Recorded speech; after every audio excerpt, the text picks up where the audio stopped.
नमस्कार, समृद्ध नेपाल कार्यक्रममा तपाईलाई स्वागत छ। म तेज प्रसाद वाग्ले। दर्शकवृन्द, यो कार्यक्रममा हामी देशमा विकास निर्माणको अवस्था, राष्ट्रिय प्राथमिकतामा परेका योजनाका साथै प्राप्त उपलब्धि र समृद्धिको सम्भावनाबारे विभिन्न कोणबाट तथ्यगत जानकारी प्रस्तुत गर्दछौँ।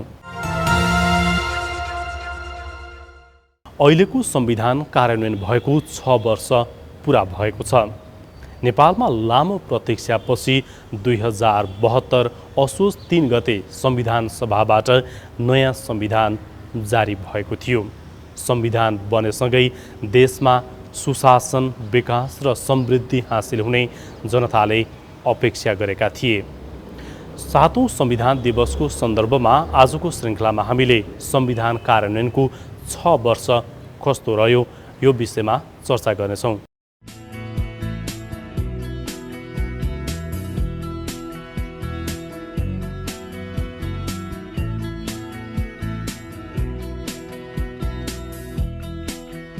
संविधान सभाबाट पारित एवं संविधान सभाका सम्मानित अध्यक्षद्वारा प्रमाणित भई प्रस्तुत नेपालको संविधान आज मिति 2072 साल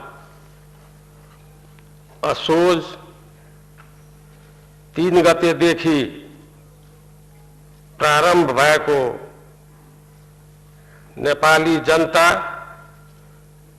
समक्ष घोषणा गर्दछु।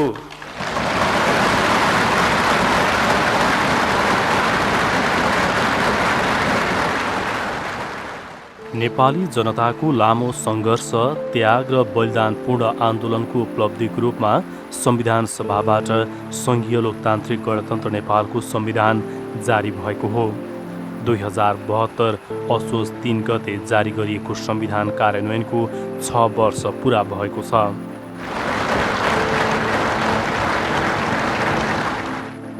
नेपालको वर्तमान संविधान 2072 साल असोज 3 गते तत्कालीन राष्ट्रपति डाक्टर रामवरण यादवले संविधान सभाबाट जारी गर्नुभएको थियो। त्यही संविधान जारी गरेको दिनको सम्झनामा असोज 3 गतेलाई सरकारले संविधान दिवसको रूपमा मनाउने गरेको छ। दुईटा संविधान सभाबाट यो संविधान बनायौं। नेपाली जनताको जनप्रतिनिधि र सार्वभौम हाउसबाट र संविधान सभा संसारको लोकतन्त्रको उच्चतम प्र्याक्टिस मानिन्छ। लोकतान्त्रिक विधिबाट जुन संविधान बन्छ जनताको सहभागिताले, त्यसमा संविधान सभालाई उत्कृष्ट प्रोसेस मानिन्छ। त्यसमा गएर एउटा संविधान सभा होइन, दुईटा संविधान सभाबाट हामीले त्यत्रो अप्ठ्यारो बेलामा पोलिटिकल पार्टीहरू सबै मिलेर, मैले एउटा समन्वयकारी भूमिकामा थिएँ र एउटा संविधान आयो। नेपाली जनताको लागि र सम्पूर्ण देशवासीको लागि ऐतिहासिक दिन, अत्यन्तै खुसीको दिन हो।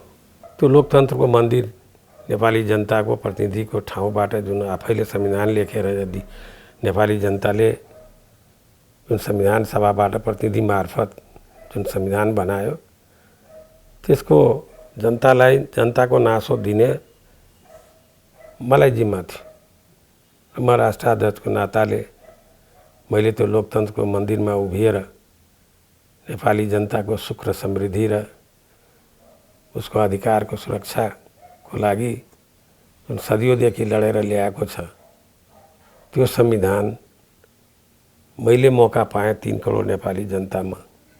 मैले त्यो लोकतन्त्रको मन्दिरलाई ढोक्दै त्यसको उपजलाई मैले नेपाली जनतालाई, त्यसबाट जुन संविधान आएको थियो मूल कानुन, त्यो नेपाली जनतालाई समर्पण गर्ने जुन मौका मैले पाएको थिएँ, त्यसले मैले भावुक भएर मैले आफ्नो कर्तव्य निर्वाह गरेँ र त्यही सम्झिन्छु त्यो दिन। आज यो यत्रो ठुलो उपलब्धिलाई सही ढंगले उपयोग होस् भनेर मैले बार बार जो दोहोऱ्याइरहेको छु कि त्यसले गरेर त्यो दिन सम्झँदाखेरि मलाई पनि भावुक बनाउँछ। किन यो उपलब्धि कहिले न नष्ट होस्। त्यो पुस्तकमा जुन लेखेको छ त्यो लोकतान्त्रिक सारा कुराहरू छ त्यसलाई लागू होस् भनेर कामना गर्छु म। नेपाली जनताको बलिदान, त्याग र तपस्याको प्रतिफल स्वरूप करिब 65 वर्षको लामो प्रतीक्षापछि नेपालमा लोकतान्त्रिक गणतन्त्रात्मक राज्य व्यवस्था सहितको संविधान जारी गर्ने कामले सफलता पाएको हो। नेपालको संवैधानिक विकास क्रमलाई हेर्दा छोटो समयमा 7वटा संविधान जारी भएका छन्। विगतका संविधान केही राजा, केही कानुनविदहरूले निर्माण गरेको भए पनि पहिलो पटक जनताको प्रत्यक्ष मतबाट निर्वाचित जनप्रतिनिधिबाट बनाएर राष्ट्रपतिबाट जारी भएको यो संविधान नेपालको पहिलो संविधान हो। जनताको प्रतिस्पर्धात्मक बहुदलीय लोकतान्त्रिक शासन प्रणाली, नागरिक स्वतन्त्रता, मौलिक अधिकार, मानव अधिकार, बालिक मताधिकार, आवधिक निर्वाचन, पूर्ण प्रेस स्वतन्त्रता, स्वतन्त्र निष्पक्ष र सक्षम न्यायपालिका तथा कानुनी राज्यको अवधारणा लगायतका लोकतान्त्रिक मूल्य र मान्यतालाई आत्मसात गर्नु संविधानको उपलब्धि हो।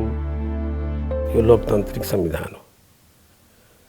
यसको गुण छ तपाईँको के भन्नु भने कि लोकतान्त्रिक गणतन्त्र हो। यो संहिता सहित, धर्मनिरपेक्षता सहित, समावेशी र सबै पार्टीले करिब करिब समाजवादको उन्मुख चाहिँ र संविधानमा निर्देशक सिद्धान्तमा नै समाजवाद लेखिएको छ। त्यसले गर्दा यो लोक कल्याणकारी राज्यको परिकल्पना गरेको छ। त्यो सारा कुराहरू यसमा निहित छ र जनता स्वतन्त्र रूपमा आफ्नो अधिकार, जनताको सारा अधिकार यसमा व्यवस्थित ढङ्गले छ। त्यसको मौलिक हकमा सारा कुराहरू छ। त्यो हाम्रो परिवेशमा यसलाई अब लागू गर्नेमा हाम्रो स्किल भयो भने हामीले, किनभने अमेरिकाको संविधान 250 वर्ष 240 वर्ष भइसक्यो, त्यसमा 30औं चोटि संशोधन भइसक्यो। भारतको यही संविधान 75 वर्ष भइसक्यो, त्यसमा करिब 130औं चोटि चाहिँ संशोधन भइसकेको छ। हाम्रो संविधानलाई समयानुकूल त्यसलाई परिमार्जन गर्दै, त्यसलाई संशोधन गर्दै, त्यसलाई लागू गर्दै, त्यसलाई सदियोंसम्म हामी लग्न सक्छौँ।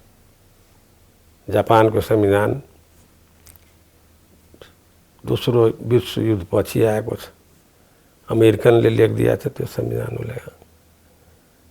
अमेरिकनको मिलिट्रीको जर्नलले को टिमले, तर लोकतन्त्रको विधिबाट जापान संसारको तेस्रो अर्थतन्त्रको मुलुक र लोकतन्त्रको माध्यमबाट अगाडि बढिरहेछ, संसारमा आफ्नो स्थान बनाएको छ। हामी बार बार संविधान फेर्छौँ। 5-6 चोटि फेरिसकेका छु। यो 7औं संविधान होला। मलाई विश्वास छ कि नेपाली जनता आज नेपालीहरू 17 सालको नेपाली अब छैन आजको नेपाली। आज संसारभरि हामी नेपाली छरिएर बसेका छौँ र सबैको सद्भाव र सबैको सहभागिताले यो लोकतन्त्रलाई कसैले मास्न सक्दैन। यो संविधानलाई कसैले मास्न सक्दैन। यो संविधानलाई यो पोलिटिकल पार्टीहरूको लिडरहरूले संयमताका साथ अगाडि बढोस् र हाम्रो राष्ट्रको अखण्डता, एकता कायम गर्दै हाम्रो छिमेकी मुलुकहरूसँग बुद्धिमत्तापूर्ण आफ्नो राष्ट्रको स्वतन्त्रतालाई कायम गर्दै, उनीहरूसँग राम्रो सम्बन्ध राख्दै, बाहिर दुनिया, युरोप र अमेरिका र बाहिर दुनियासँग राम्रो सम्बन्ध राख्दै नेपाली हाम्रो देश अगाडि बढोस्। यो संविधान अझ मजबुत होस् र यो संविधान सदियोंसम्म जाओस्। लोकतन्त्रको विधि मार्फत नेपाली जनता लाई सुख र समृद्धि होस्। 2072 संविधान जारी भएसँगै मुलुकको राज्य संरचनामा ठूलो उथल पुथल भएको छ। नेपालको मूल संरचना सङ्घ, प्रदेश र स्थानीय तह गरी 3 तहको हुने तथा राज्य शक्तिको प्रयोग संविधान र कानुन बमोजिम 3 तहले गर्ने व्यवस्था कार्यान्वयन भएको छ। संविधान तह ठूलो जिम्मेवारी प्रदेश तथा स्थानीय स्तरमा छ। संविधानको पालना र संरक्षण गर्न राष्ट्रपति र उपराष्ट्रपतिको व्यवस्थासँगै गणतन्त्र संस्थागत भएको छ। प्रदेश र स्थानीय तहमा कर्मचारी व्यवस्थापन लगायत संगठन संरचना तयार भई कार्यान्वयन भएका छन्। नयाँ संविधान जारी भएसँगै सङ्घीय र प्रदेश तहभन्दा अगाडि स्थानीय तहको चुनाव सम्पन्न भएको थियो। अहिले कोरोना महामारी रोकथाम, नियन्त्रण र राहत वितरण लगायत काममा स्थानीय तहले राम्रो काम गरिरहेका छन्। सङ्घीय सरकार, प्रदेश सरकार र सबै वर्ग एवं समुदायसँगको समन्वय र सहकार्यमा कोरोना रोकथाम र नियन्त्रण गर्न स्थानीय तहको क्रियाशीलता र प्रयास प्रशंसनीय छ। प्रदेश र स्थानीय तहले संविधानमा उल्लेख भएका 4वटै अनुदान वित्तीय समानीकरण, सशर्त, विशेष र समपूरक अनुदान प्राप्त गरेका छन्। यसैगरी राजस्व बाँडफाँड र प्राकृतिक साधन र स्रोतको रोयल्टी समेत प्रदेश र स्थानीय तहले प्राप्त गरेका छन्। एकात्मक व्यवस्थामा सामान्य कामको लागि पनि पटक पटक सदरमुकाम र राजधानी धाउनुपर्ने बाध्यताबाट नागरिकले मुक्ति पाएका छन्। सानोतिनो कामको लागि पनि सदरमुकाम र काठमाडौँ धाउँदा हुने खर्चसँग तुलना गर्ने हो भने जनताले घर दैलोमा कयौं गुणा बढी सेवा प्राप्त गरेका छन्। यो संविधानले मुलुकका सबै जाति, लिङ्ग, भाषाभाषी, सीमान्तकृत सबै वर्गको अधिकार सुनिश्चित गरेको छ। 6 वर्षमा आइपुग्दा संविधानले परिकल्पना गरेको नेपालको सङ्घीय लोकतान्त्रिक गणतन्त्र अनुसार 3 तहको सरकारको संरचना तयार भई पूर्ण रूपमा कार्यान्वयन भइसकेको छ। मौलिक हकका कानुनहरू बनिसकेका छन्। प्रदेश र स्थानीय तहका कानुनहरू पनि प्राय बनिसकेका छन्। बेला बेला संविधान संशोधनका आवाज पनि उठ्ने गरेका छन्, तर यो सबै कानुनी र संवैधानिक प्रक्रियाभित्र पर्ने भएकोले राष्ट्रिय आवश्यकताका आधारमा संशोधन पनि हुँदै आएको छ। यही अवधिमा नेपालको संविधान संशोधन गर्दै नेपालको अद्यावधिक नक्सा जारी हुँदा संसदमा अभूतपूर्व एकता देखिएको थियो। 2/3 बहुमतभन्दा बढी मतबाट पारित भएको घोषणा गर्दछु। अहिले हामी संविधान कार्यान्वयनको महत्त्वपूर्ण चरणमा छौँ। हामीले गर्नुपर्ने थुप्रै कामहरू अहिले पनि हाम्रो अगाडि छन्। त्यसैले यो संविधान दिवसको अवसरमा म सबैलाई कमसेकम यो विषयमा भने एकताबद्ध भएर संविधान कार्यान्वयनको पक्षमा दृढतापूर्वक उभिएर अगाडि बढ्न म आग्रह गर्छु। संविधान कार्यान्वयन निकै उपलब्धिपूर्ण रहेको छ। समग्रमा धेरै कामहरू भएका छन् र अहिले हामी यो संविधानलाई सर्वस्वीकार्य बनाउन पनि सफल भएका छौँ। गएको पटक लिपुलेख र लिम्पियाधुरा जुन जनताको बिचमा चुच्चे नक्सा भनेर प्रसिद्ध छ, त्यो लिम्पुलेख र लिम्पियाधुरालाई समेट्ने गरिकन जुन हामीले संविधान संशोधन गरेका छौँ, त्यो संविधान संशोधन संसदमा सर्वसम्मतिले त्यसलाई हामीले पारित गरेका छौँ।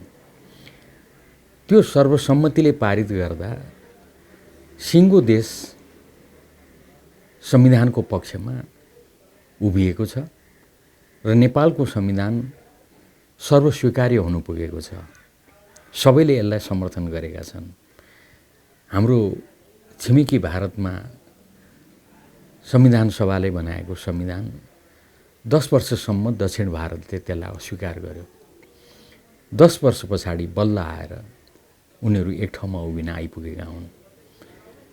यो सम्झना गर्दै गर्दा नेपालमा भने हामीले निकै चाँडो सिङ्गो देशलाई एक ठाउँमा उभ्याउन सक्यौँ र संविधान सभाले बनाएको संविधान, जनताका प्रतिनिधिले बनाएको संविधान सर्वस्वीकार्य हुन पुग्यो। यो महत्त्वपूर्ण उपलब्धि हो। यसैलाई टेकेर अब निरन्तर अगाडि बढ्दै जानुपर्ने अवस्था छ। हामीले नेपालको संवैधानिक इतिहासमा पहिलोपटक जनताका प्रतिनिधि संविधान सभाले हामीले संविधान बनाउन सक्यौँ। एकपटक होइन, एकपटक संविधान सभा विघटन नै भयो। ठुलो प्रश्न उठेको थियो, अब देश फेरि एउटा अँध्यारो सुरुङमा प्रवेश गरेको हो कि। तर जनताको निरन्तर दबावले गर्दा र यो देशका राजनीतिक दलहरूको निरन्तर प्रयासले फेरि दोस्रो पटक संविधान सभाको निर्वाचन सम्पन्न भयो र त्यो संविधान सभाले पहिलो संविधान सभाको उपलब्धिलाई समेटेर दोस्रो संविधान सभाबाट संविधान जारी भयो। 70 वर्षदेखिको जनताको चाहना र भावना थियो संविधान सभाबाट संविधान बनाउने। त्यसैले नेपालको संवैधानिक इतिहासमा योभन्दा अगाडि सबै संविधानको स्रोत शासक हुन्, तर यो संविधानको स्रोत भने जनता हुन्। त्यसैले यो संविधानको फरक पृष्ठभूमि छ, फरक सन्दर्भ छ। त्यसैले यो महत्त्वपूर्ण पनि छ, ऐतिहासिक पनि छ। हामीले समावेशी ढङ्गले सबैभन्दा समावेशी संविधान सभा हो यो। विश्वको इतिहास हेऱ्यौँ भने र यहीँ छिमेकी भारतको उदाहरण हेऱ्यौँ भने छिमेकी भारतमा लगभग एउटै पार्टीको प्रभुत्व भएको संविधान सभा थियो, तर हाम्रोमा 31वटा राजनीतिक दलहरूको उपस्थिति रहेको।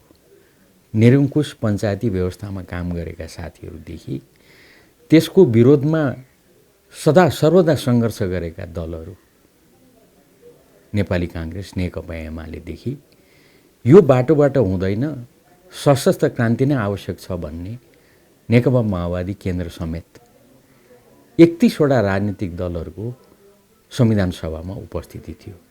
सबै हिसाबले यो समावेशी थियो।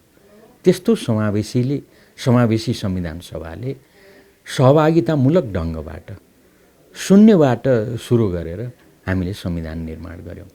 एकपटक होइन, 2 पटक हामी जनताको बिचमा पुग्यौँ, जनताको सुझाव ग्रहण गऱ्यौँ र हामीले संविधान बनायौँ। त्यो कस्तो संविधान त भन्दा समझदारीको संविधान, सम्झौताको दस्तावेज, जसमा थुप्रै कुराहरूमा दलहरूले सम्झौता गरेका छन् आपसमा। त्यसबाट यो संविधान बन्न सम्भव भयो। हामीले त्यसो गरेर संविधान बनाउँदा आखिरमा सङ्घीय लोकतान्त्रिक गणतन्त्र, धर्मनिरपेक्ष, समावेशी, यसको आधारमा समाजवाद उन्मुख संविधान हामीले निर्माण गर्न सक्यौँ। यो धेरै ठुलो महत्त्वपूर्ण उपलब्धि हो। यसलाई म समझदारीको दस्तावेज भन्न रुचाउँछु। यसलाई बुद्धिमानीपूर्वक कार्यान्वयन गर्दै अगाडि जानुपर्ने अवस्था छ। त्यसको लागि सबै दलहरू एक ठाउँमा उभिनुपर्छ। यो संविधान बनेसँगै राज्यका सबै निकायमा उत्साहजनक रूपमा समावेशी प्रतिनिधित्व भएको छ। सङ्घीय र प्रदेश संसदमा कम्तीमा पनि 1/3 महिला छन्। सङ्घीय र प्रदेश संसदमा मात्र होइन, स्थानीय सभामा समेत भारी मात्रामा समावेशी प्रतिनिधित्व भएको छ। स्थानीय तहका प्रमुख र उपप्रमुखमध्ये 1 महिला र प्रत्येक ओडामा अनिवार्य रूपमा 2 महिला सदस्य हुने व्यवस्था कार्यान्वयन भएको छ।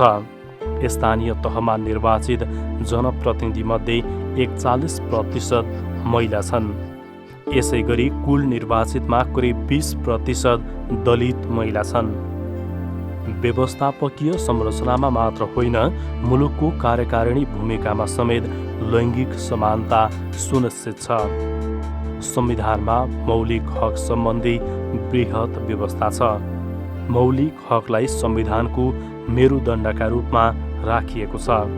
स्वच्छ वातावरणको शिक्षा सम्बन्धी, रोजगारी, स्वास्थ्य, महिला बालबालिका, दलित, ज्येष्ठ नागरिक, सामाजिक न्याय, सामाजिक सुरक्षा लगायत विषयलाई मौलिक हकका रूपमा राखिएको छ।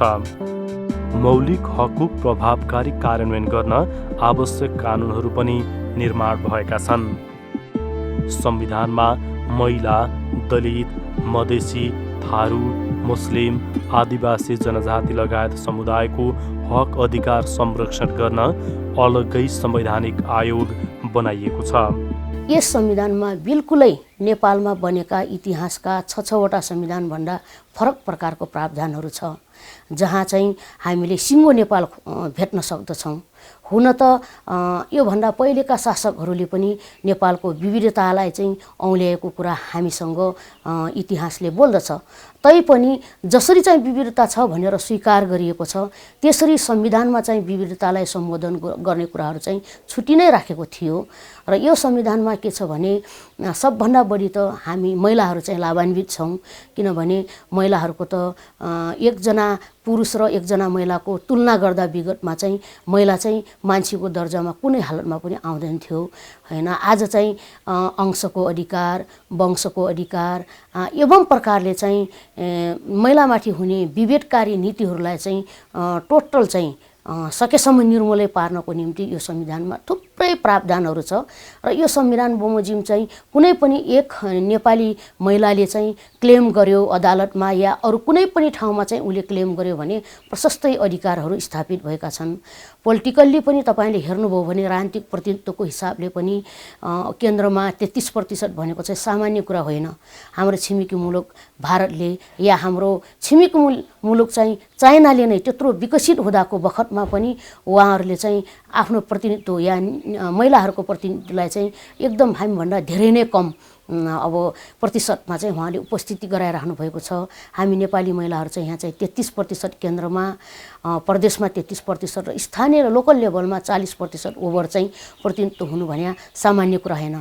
त्यसरी नै दलितहरूको प्रतिनिधित्व, यसै गरेर नेपाली जनताको चाहिँ कुन जातीय समूहले चाहिँ कस्तो सङ्ख्यामा प्रतिनिधित्व गर्नुहुन्छ त्यसको आधारमा चाहिँ हामी पुरै समावेशी ढङ्गले पोलिटिकल्ली पनि प्रतिनिधित्व गर्ने कुरालाई चाहिँ यस संविधानले ग्यारेन्टी गरेको छ।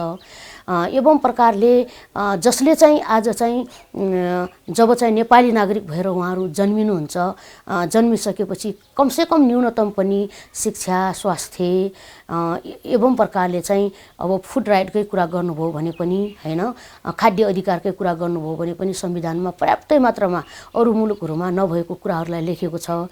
युवा रोजगारको सिलसिलामा संविधानमा चाहिँ धेरै कुराहरू हामीले व्यवस्थित गरेका छौँ। हिजोको दिनमा चाहिँ नेपालमा बसोबास गर्ने क्षेत्रगत रूपले पनि नेपाली जनताहरू चाहिँ अलिकति विभेदमै हुनुहुन्थ्यो। कुन चाहिँ केन्द्रको नजिकमा, कुन चाहिँ केन्द्रदेखि टाढा भन्ने फिल हुन्थ्यो नेपाली जनतालाई। यसको समेत पनि ख्याल गरेर चाहिँ संविधानमा व्यवस्था गरिएको छ। त्यसैले यो संविधान एकदमै सुन्दर संविधान हो, विविधताको प्रतिनिधित्व गर्ने संविधान हो र हाम्रो नेपाली जनताको साझा संविधान हो। र यस संविधान भित्र सबैले नेपाली जनताले चाहिँ आफूलाई म कहाँ छु भनेर खोज्नुभयो भने भेट्न सक्नुहुन्छ हैन। मधेसीहरूको प्रतिनिधित्व अलग्गै, मुस्लिम, त्यसपछि थारूहरूको प्रतिनिधित्वलाई तपाईँले हेर्नुभयो भने यो संविधानमा संवैधानिक आयोगको हिसाबले चाहिँ उहाँहरू व्यवस्थित रूपमा बसिराख्नु भएको छ। यसलाई मसिनो गरेर कानुन बनाउने र सबैले चाहिँ आफ्नो आफ्नो समस्यालाई लिएर अब राज्यमा चाहिँ कसरी चाहिँ पछाडि पारिएका या परेका समुदायलाई चाहिँ अगाडि ल्याउन सकिन्छ भन्ने कुराहरूको उहाँहरू आफैले पनि विश्लेषण गर्न सक्ने संविधानले एउटा बाटो दिएको छ। त्यसैले मलाई के लाग्छ भने यो संविधान पहिलो पटक नेपालमा नेपाली जनताले आफ्नै हातले लेखेर सबैको प्रतिनिधित्व हुने गरेर एकदमै व्यवस्थित व्यवस्था गरेको संविधान हो। नेपालको संविधानमा व्यवस्था गरिएका 31वटा मौलिक हकको 3 वर्षभित्र कानुन बनाएर कार्यान्वयन गर्ने भनिएकोमा कानुन बनेर कार्यान्वयनको क्रममा छन्। यो संविधान जनप्रतिनिधिहरूबाट बनेको संविधान भएकोले यसमा जनताको स्वामित्व छ। संविधान लेखनका सुरुका दिनहरूमा असहज जस्तै परिस्थिति थियो। केही दलले बहिष्कार पनि गरेका थिए। तर संविधान संशोधन हुँदै आएपछि असन्तुष्ट पक्षले पनि भाग लिएर स्वीकार गरेका छन्। नेपाली नागरिकको भावना, त्याग र तपस्याको प्रतिनिधित्व यो संविधानले गरेको छ। संविधान जारी भएको छोटो अवधिमा धेरै उपलब्धिहरू हासिल भएका छन्। जनताको व्यापक सहभागितामा संविधान सभाले बनाएको संविधान भएकोले यो संविधानप्रति जनताको अपनत्व बढेको हो। संविधानले परिकल्पना गरेको आदर्श समाजवादी समाजको स्थापना गर्न, नागरिकका सपना र आकांक्षा अनुसार सुशासन, विकास र समृद्धिलाई आत्मसात गर्दै अहिलेका असन्तुष्टिहरूलाई सम्बोधन गर्दै जानु आजको आवश्यकता हो।